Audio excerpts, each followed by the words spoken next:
चांदनी और माया दोनों बहुत पक्की सहेलियां थीं। दोनों की उम्र अभी सिर्फ 10 साल की थी और सबसे गजब बात यह थी कि दोनों की शक्लें एक जैसी थीं। माया सीधी सादी लड़की थी जबकि चांदनी थोड़ी सी चालाक थी। एक रोज चांदनी ने माया से कहा, माया तू मेरा एक छोटा सा काम करेगी? चांदनी, हम दोनों ने आज तक एक दूसरे की बात नहीं टाली, तो आज कैसे टाल दूंगी? बता क्या काम है? मेरा आइसक्रीम खाने का बहुत मन है। शाम को मेरे घर वाले मुझे खेलने के लिए निकलने ही नहीं देते। तो ऐसा करना, शाम को जब बाहर निकलना तो गुन्नू चाचा की दुकान से हम दोनों के लिए आइसक्रीम ले आना, फिर हम दोनों एक साथ बैठकर खाएंगे। बस इतनी सी बात। तू टेंशन मत ले, शाम को मैं आइसक्रीम लेकर तेरे घर के बाहर मिलूंगी। इतनी बात बोलकर चांदनी अपने घर आ गई। थोड़ी देर बाद चांदनी अपने घर से निकली और सीधा आइसक्रीम वाले गुन्नू चाचा की दुकान पर चली गई। अरे गुन्नू चाचा, मेरे घर पर कुछ मेहमान आए हैं। मम्मी ने 5 आइसक्रीम मंगवाई है। हाँ हाँ चांदनी बेटा, ये रही तुम्हारी 5 आइसक्रीम। चाचा, इन 5 आइसक्रीम के पैसे मैं आज शाम को दे दूंगी। शाम को मैं फिर से आइसक्रीम लेने आऊंगी तो इसके पैसे और जो आइसक्रीम लूंगी उसके पैसे सब एक साथ दे दूंगी। आप मुझे बस याद दिला देना।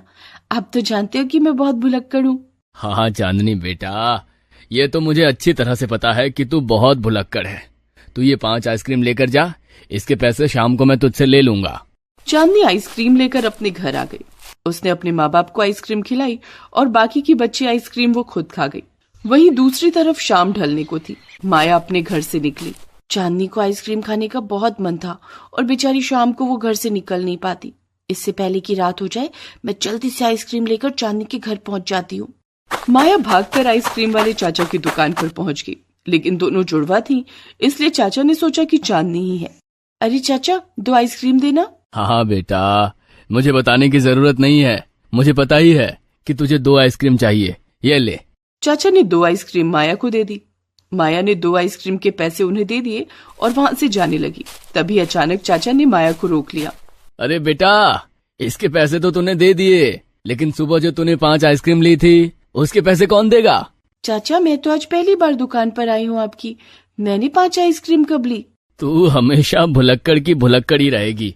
तूने ही कहा था कि मैं भुलक्कड़ हूँ। मैं भूल जाऊंगी, इसलिए मुझे याद दिला देना। पर तुझे तो अभी भी याद ही नहीं आ रहा। हो सकता है चांदनी सुबह आइसक्रीम लेने आई हो और चाचा मुझे चांदनी समझ रहे हैं। कोई बात नहीं, वो मेरी पक्की सहेली है, मैं उसके पैसे दे देती हूँ। क्या सोचने लगी बेटा? कुछ नहीं चाचा, मैं बस याद करने की कोशिश कर रही थी। अब मुझे याद आ गया। ये लीजिए 5 आइसक्रीम के पैसे। माया आइसक्रीम लेकर चांदनी के घर पहुंच गई, लेकिन ये चांदनी का रोज का काम हो गया। माया सीधी सादी लड़की थी, इसलिए उसका फायदा उठाकर चांदनी हमेशा उधार दिया करती थी और माया पैसे दे दिया करती थी। बचपन में ये सब तो चलता ही रहता है।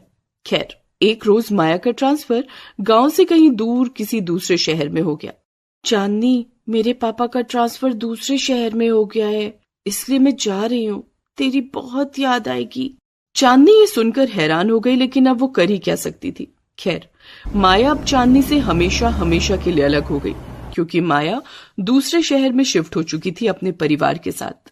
समय बीता और दोनों जुड़वा सहेलियां जवान हो गई। अरे माया बेटा, तू इतनी उदास क्यों है? हर एक लड़की को कभी ना कभी अपना मायका छोड़कर जाना ही पड़ता है। 1 महीने बाद तेरी शादी है, तो खुश रहा कर बेटा। नहीं पापा, मैं किसी दूसरी वजह से उदास हूँ। मैं तेरा बाप हूँ, मैं तेरे दिल की हर एक बात जानता हूँ। मुझे पता है कि तू अपनी बचपन की सबसे अच्छी सहेली को मिस कर रही है और अपनी शादी में उसे भी बुलाना चाहती है ना? ये सुनकर माया ने खुशी में अपने पिता को गले से लगा लिया। पापा, आपने तो मेरे दिल की बात जान ली। मैं बस इसी वजह से परेशान थी। तू परेशान मत हो, उस गांव से हमारा बहुत गहरा नाता है। अरे मैं वहीं पैदा हुआ था। उस गांव में मुझे भी बहुत सारे लोगों को तेरी शादी का कार्ड देना है। और चांदनी के पापा भी तो मेरे बहुत अच्छे मित्र थे, उनके घर भी मुझे कार्ड देने जाना है। कल तू भी मेरे साथ चलना और उस गांव में अपने पुराने दिन भी याद कर लेना। इसी बहाने मैं भी अपने पुराने दिन याद कर लूंगा उस गांव में। अगले दिन माया अपने पिता के साथ कार में बैठकर अपने पुराने गांव में पहुंच गई। माया चांदनी को देखते ही पहचान गई, क्योंकि अभी भी दोनों की शक्लें एक जैसी ही थी। दोनों एक दूसरे को गले लगाकर रोने लगी। माया, 15 साल बीत गए, लेकिन उसमें से एक दिन भी ऐसा नहीं था जब मैंने तुझे याद नहीं किया। मैंने भी तुझे हर पल याद किया, पर मेरे पास तो तेरा नंबर था और ना ही मैं अकेले इस गांव में आ सकती थी। खैर, मेरी शादी तय हो गई है और कार्ड देने के बहाने से कम से कम हम दोनों आपस में मिले तो। माया की बात सुनकर चांदनी हैरान हो गई और खुश भी। क्या बात कर रही है माया, मेरी भी शादी तय हो गई है। अच्छा, कब है तेरी शादी? मेरी शादी 15 दिसंबर को है। अरे चांदनी, ये तो बहुत अच्छी बात है, मेरी भी शादी 15 दिसंबर को ही है। किस्मत का खेल देख माया, हम अपने बचपन से हर काम एक साथ करते थे और देख हम दोनों की शादी भी एक ही दिन हो रही है। इसका मतलब हम दोनों एक दूसरे की शादी में तो आ नहीं पाएंगे। तभी चांदनी और माया के पिता वहां पर आ गए। बेटा, तुम दोनों एक दूसरे की शादी जरूर अटेंड कर पाओगी और शादी के बाद भी एक साथ ही रहोगी। अरे क्योंकि अभी अभी माया के पापा ने मुझे बताया कि जिस घर में तेरी शादी हो रही है उसी घर में माया की भी शादी हो रही है। उनके दोनों बेटों की शादी एक साथ हो रही है।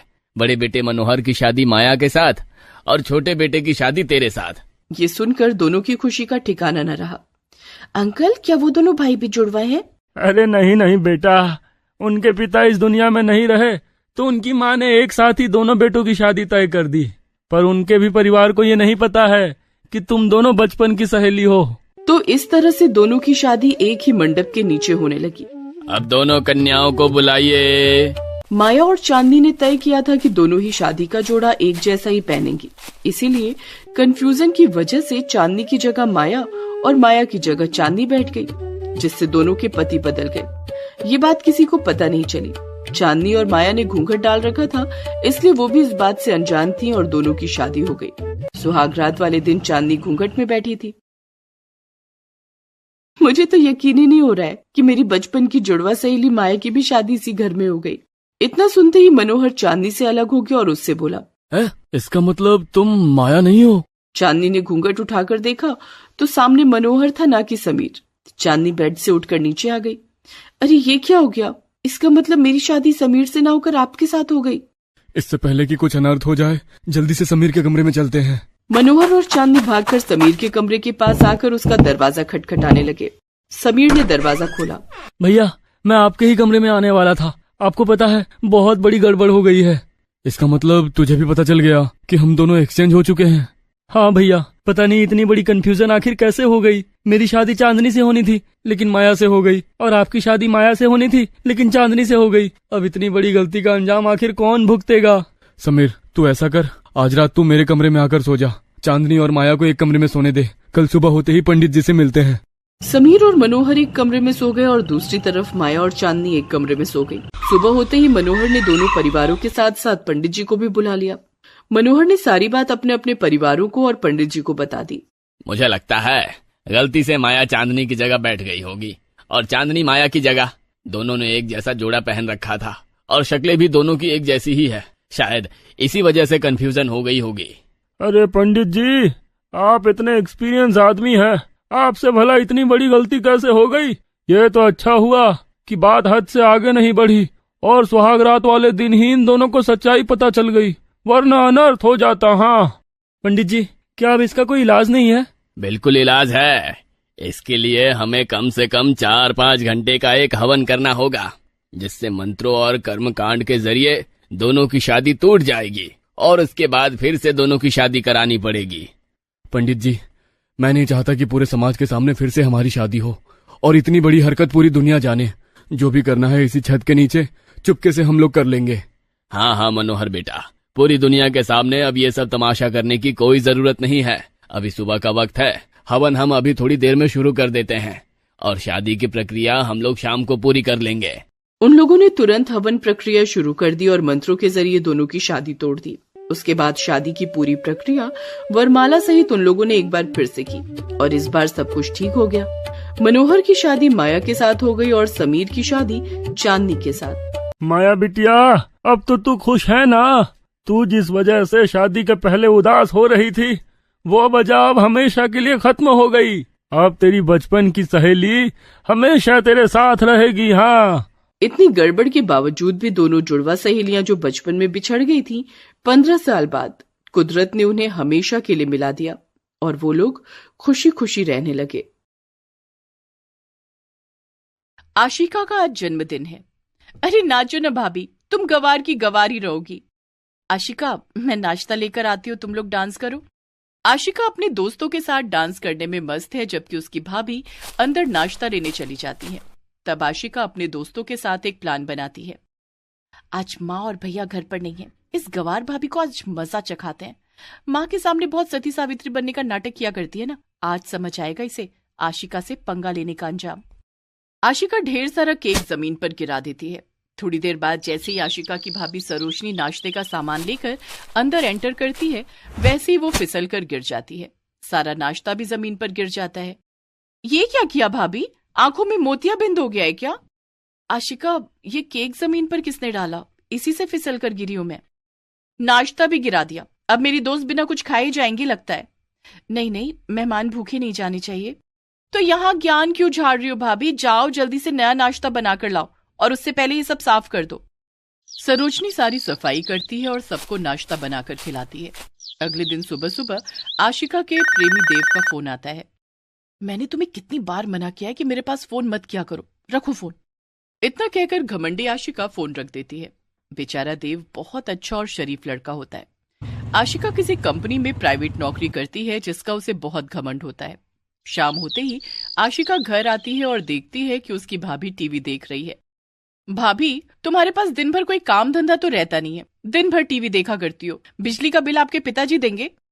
देखो आशिका, मुझे जो कहना है कह लो, मेरे पिताजी को कुछ मत कहना। इतने में वहां सरोजनी का पति मोहन भी काम पर से वापस लौट आता है और ननद भाभी की बातें सुन लेता है। पिताजी को क्या मत कहना सरोजनी? सरोजनी बात को घुमा देती है। अरे कुछ नहीं, वो क्या है ना, मैं अपनी ननद को बता रही थी कि बचपन में एक बार मैंने अपने पिताजी की जेब से 5 रुपए चुरा लिए थे, तो इसने कहा कि ये बात पिताजी को बता देगी, तो मैं इसे यही मना कर रही थी कि पिताजी को कुछ मत कहना। ओह, ये बात है, चलो मजे करो तुम दोनों, मैं कपड़े बदल कर आता हूँ। इतना कहकर मोहन अपने कमरे में चला जाता है। अगले दिन ऑफिस में आशिका की किसी एम्प्लॉय के साथ बहस हो जाती है। तेरे बाप की कंपनी है क्या? चल निकल, मिस्टर बत्रा से तू नहीं मिल सकती। पर मैं तो। इतने में आशिका उस लड़की को एक जोरदार तमाचा मारती है। इस बदतमीज लड़की को अंदर आने किसने दिया? मुझे आंखें दिखा रही है, मैं सबसे सीनियर हूं यहाँ पर, समझी? इतने में वहां पर कंपनी के मालिक मिस्टर बत्रा आ जाते हैं। क्या तमाशा हो रहा है यहाँ? सर, ये लड़की बदतमीजी कर रही है। आशिका, मैं सब कुछ देख रहा था, तुम अपने अलावा किसी को कुछ नहीं समझती। ये लड़की पूनम है, मेरी बेटी पूनम। आशिका चौंक जाती है, माफी भी मांगती है, पर मिस्टर बत्रा उसे काम से निकाल देते हैं। रास्ते में अपनी स्कूटी से परेशान हालत में आशिका घर जा रही होती है। तभी उसे एक लग्जरी कार से निकलता हुआ एक लड़का दिखाई देता है। ये तो देव है। आशिका अपनी स्कूटी देव की कार के पास रोक देती है। आशिका, तुम? हाँ, मैं। अब तो मैंने तुम्हें फोन करना भी बंद कर दिया है, अब क्या शिकायत है? ये कार तुम्हारी है देव, तुम करते क्या हो? क्यों, आज से पहले तो कभी नहीं पूछा? अरे, मैंने सोचा कोई सड़क छाप फोन करता रहता है। सड़क छाप को प्यार करने का हक नहीं है क्या? इतने में आशिका रोने का नाटक करने लगती है, अपने घर की परेशानियां बताती है। भैया तो शादी के बाद मुझसे बात ही नहीं करते, घर वाले सारा काम मुझसे ही करवाते हैं, सब मुझे बोझ समझते हैं। लड़की हूं ना, इसी वजह से काम ढूंढने गई थी पर मिला ही नहीं। देव उसकी बातों को सच मान लेता है, जिससे उसका दिल पसीज जाता है और वो उसे अपनी ऑनलाइन कंपनी में कुछ वर्क दे देता है। पेमेंट कितनी होगी? कितनी होनी चाहिए? कम से कम 30,000 तो होनी चाहिए। ठीक है, कल मैं तुम्हें मेल कर दूंगा, तुम एक फॉर्म फिलअप कर देना। इतना कहकर देव अपनी कार में बैठता है और चला जाता है। अगले दिन आशिका के फोन पर मेल आ जाता है। देव उसे एडवांस पेमेंट भेज देता है, वो भी 80,000 रुपए। माँ, पिताजी, भैया, कल जहां मैं इंटरव्यू देने गई थी ना, वहां मेरी नौकरी पक्की हो गई है। 80,000 एडवांस भी आ गया, ये देखिए। सब लोग बहुत खुश होते हैं। बधाई हो आशी, पर काम क्या है? भैया, सारा काम ऑनलाइन होता है, ऑफिस जाने का झंझट भी खत्म। उसका भाई ये जानकर बहुत खुश हो जाता है कि उसे अब बाहर नहीं जाना पड़ेगा। देव को आशिका की मदद करके खुशी तो मिल जाती है, पर अभी भी आशिका उससे बातें नहीं करती। अचानक आशिका का फोन आता है। हाँ आशिका, कैसी हो? तुम मेरे बाप हो क्या? हाल चाल मत पूछो, ये बताओ कुछ काम वाम तो करने को मिलता नहीं, नौकरी पक्की है ना? अरे बाबा, भरोसा रखो, नौकरी पक्की है। आज रात से कुछ टॉपिक दिए जाएंगे जो कि तुम्हें सोशल मीडिया पर पोस्ट करने हैं। ठीक है, भेज देना। इतना कहकर आशिका फोन काट देती है। देव के पास उसके लिए कोई काम नहीं होता है, वो तो बस यूं ही उसे हर महीने पैसे देने लगता है। कभी तो वो उसका प्यार समझेगी, बस इसी उम्मीद में उसने काम दिया। आशिका, तू अपने बॉस से कम तमीज से बात किया कर। अरे, वो एक नंबर का बेवकूफ है, मुझ पर मरता है वो। मैं जो कहूंगी वो करेगा वो। चल क्लब चलते हैं। आशिका के पास अब पैसों की कमी तो है नहीं, इसलिए खूब अय्याशी करने लगती है। क्लब में लड़कों के साथ दारू पीती है, डांस करती है और जुए में पैसे लगाने लगती है। जब हार जाती तो उतनी ही रकम देव उसे अलग से दे देता है। एक दिन देव उसे क्लब में देख लेता है। तुम यहाँ क्या कर रही हो? मैं कुछ भी करूं, तुम्हें इससे क्या, मेरे बाप बनने की कोशिश मत करो। देव उस वक्त कुछ नहीं बोलता है और वहां से चला जाता है। अब देव आशिका की फैमिली के बारे में पता करवाता है तो उसे पता चलता है कि उसकी फैमिली गरीब है। भाई मेहनत करता है पर बहन अपने घमंड में चूर रहती है। भैया तुम जब देखो तब मुझ पर चिल्लाए करते हो, मैं बचपन से ये सब झेल रही हूँ पर अब नहीं। आप 20,000 कमाते हो और मैं 80,000। अपनी बहन के मुंह से ऐसे कठोर शब्द सुनकर मोहन की आंखें नम हो जाती हैं। वो बिना कुछ बोले अपने कमरे में चला जाता है। आशिका, अपने बड़े भाई से ऐसे बात करते हैं? कमाने क्या लग गई, इतना घमंड आ गया कि अपने भाई की भी इज्जत करना भूल गई तू। आप दोनों तो कुछ ना ही बोलो तो ही अच्छा है। अब मैं किसी के दबाव में नहीं रहने वाली, खुद कमाती हूँ खुद खाती हूँ। इतना कहकर आशिका अपने कमरे में चली जाती है। कुछ दिनों बाद देव आशिका के बारे में सब पता लगा लेता है कि वो कैसे घमंड में चूर है, घर वालों की भी इज्जत नहीं करती। इसीलिए देव बिना किसी एडवांस नोटिस के उसे नौकरी से निकाल देता है। आशिका उसे फोन पर फोन करती रहती है पर वो फोन नहीं उठाता। इसी तरह कभी मैं भी तुम्हें फोन पे फोन करता था पर तुम नहीं उठाती थी। अब आशिका को ना ही पुरानी कंपनी में काम मिलता है और ना ही देव अब उससे बात करता है। उसकी सहेलियां, उसके दोस्त, कोई उसका फोन नहीं उठाता है। खुद को कहीं की महारानी समझने लगी थी। भगवान जो करते सही करते। एक बार फिर से आशिका अपने परिवार पर निर्भर हो जाती है। टेंशन की वजह से उसे वायरल फीवर हो जाता है। देखिए, तुरंत O पॉजिटिव ब्लड का इंतजाम करना पड़ेगा वरना खतरा हो सकता है। सरोजनी बिना कुछ सोचे समझे अपना ब्लड उसे दे देती है। अब आशिका ठीक होकर घर आ जाती है और सबसे माफी मांगती है। जब तक मेरे पास पैसा था तब तक सारे दोस्त मेरे आगे पीछे घूमते थे, पर जैसे ही नौकरी गई सब चले गए। अब उसके माता पिता ज्यादा रिस्क नहीं लेना चाहते हैं, इसलिए उसकी शादी तय कर देते हैं। अभी ये बीमार है, नौकरी भी नहीं है, इसीलिए प्यार से बात कर रही है। ये पैसा आते ही फिर से घमंड आ जाएगा। आपने बिल्कुल सही कहा। उस लड़के ने जैसा कहा है वैसा वैसा हमें करते जाना है, तभी आशिका सुधरेगी। आशिका के घर लड़के वाले रिश्ता लेकर आते हैं। लड़के को देखते ही आशिका बुरी तरह हैरान हो जाती है क्योंकि वो लड़का कोई और नहीं बल्कि देव है। दोनों की शादी तय हो जाती है। तुमने मुझे नौकरी से क्यों निकाला? अपनी जिंदगी में लाने के लिए। आशिका अमीर घर की बहू बनकर बहुत खुश रहने लगती है, लेकिन अब यहाँ पर देव की बहन ऋतु उससे भी कई गुना ज्यादा घमंडी होती है। उसके पास खुद की कारें भी होती हैं। 2 दिन बाद देव बिजनेस मीटिंग के लिए अमेरिका चला जाता है। घर में आशिका की सास, आशिका की ननद और उनकी सभी सहेलियां किटी पार्टी कर रही होती हैं। भाभी बाहर आओ, किटी पार्टी एंजॉय करो, हमारे मेहमानों से मिलो। आशिका बाहर आती है, सबसे मिलती है। अरे नीतू, सुना है तेरे बेटे ने किसी गरीब लड़की से शादी कर ली। हाँ रानू, पर धीरे धीरे ये भी अमीर बन ही जाएगी। यार रितु, तूने अपनी भाभी को गवारों वाले कपड़े क्यों पहना रखे हैं? ढंग के कपड़े पहना, किटी पार्टी के वीडियोस बनेंगे, तेरी भाभी भद्दी लगेंगी। मैं आप लोगों के लिए नाश्ता लेकर आती हूँ। हाँ बहू, जा लेकर आ। थोड़ी देर बाद जैसे ही आशिका नाश्ता लेकर आती है वैसे ही वो फिसल कर गिर जाती है क्योंकि जमीन में बहुत सारा केक पड़ा हुआ होता है। ओ माफ करना भाभी, अब तुम्हें ये सब साफ करना पड़ेगा। पहले बताना चाहिए था कि आपको कम दिखता है, चश्मा बनवा देते। अब आशिका को वो सारी हरकतें याद आ जाती हैं जो हरकतें वो अपनी भाभी के साथ किया करती थी। तभी वहां देव आ जाता है।